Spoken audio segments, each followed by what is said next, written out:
জেলায় জেলায় সংকট সমস্যা, তা থেকে উত্তরণের চ্যালেঞ্জ আর সম্ভাবনার কথা তুলে ধরতে চলছে ডিবিসি এক্সপ্রেস। বিশেষ এই আয়োজনে মতামত থাকছে তৃণমূল থেকে শুরু করে নীতি নির্ধারকদের। ডিবিসি এক্সপ্রেস আজ সারাদিন আছে চাঁদপুর জেলায়। সিএসআরএম ডিবিসি এক্সপ্রেসে আমরা আছি ইলিশের শহর চাঁদপুরে।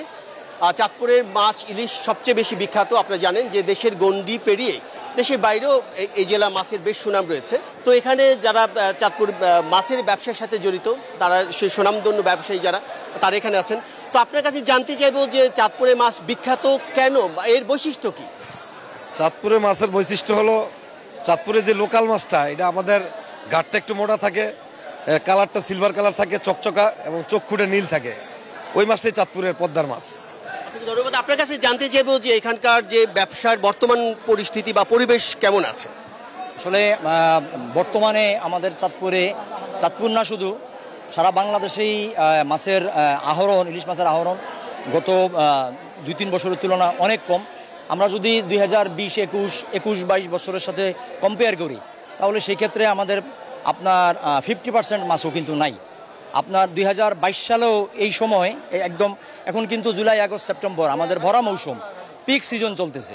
এই পিক সিজনে আমাদের আপনার 2022 সালেও 22 সাল পর্যন্ত 2000 থেকে 3000 মন মাছ আসতো, কিন্তু এখন বর্তমানে আপনার সর্বোচ্চ 50-100, কিছুদিন আগে 200 থেকে 300 মন মাছ হয়েছিল।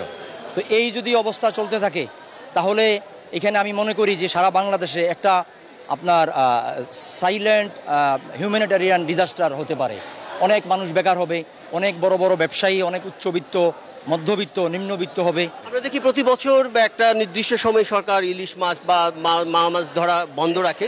সেক্ষেত্রে এটা কি যথেষ্ট নয় বা অন্য কিছু পদক্ষেপ নেওয়ার কথা বলবেন আপনি? জি, আপনার যেই ব্যান পিরিয়ড দেয়, মার্চ এপ্রিলে 2 মাস স্যাংচুরি পিরিয়ড, তারপরে আপনার অক্টোবরে মা ইলিশ রক্ষা অভিযান, সেটা আমরা সাপোর্ট করি। এটা যথাযথ পদক্ষেপ ব্যান পিরিয়ডের ক্ষেত্রে। কিন্তু আপনার এই ব্যান পিরিয়ড করলেই তো শুধু হবে না। ইলিশ মাছের আপনার বঙ্গোপসাগর থেকে মিঠা পানিতে যে ঢুকার যে এন্ট্রি পয়েন্ট, বোলা হাতিয়া মেঘনার নিম্নাঞ্চলে ডাউনে, সেখানে শত ডুবোচর। হ্যাঁ, তো এই ডুবোচরগুলির কারণে ইলিশ মাছের ইকোসিস্টেম ব্যাহত হচ্ছে, স্বাভাবিক চলাচল প্রক্রিয়া ব্যাহত হচ্ছে। তারপরে day by day river contamination বাড়ছে।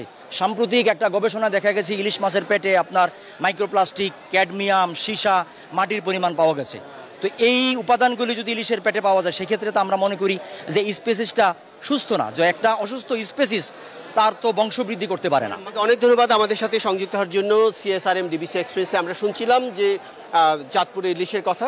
আমরা আগামীকালকে যাব ফেনী জেলায়, সেখানকার যে সমস্যাগুলো আছে সেগুলো তুলে ধরার চেষ্টা করব। ততক্ষণ সিএসআরএম ডিবিসি এক্সপ্রেসের সাথেই থাকবো।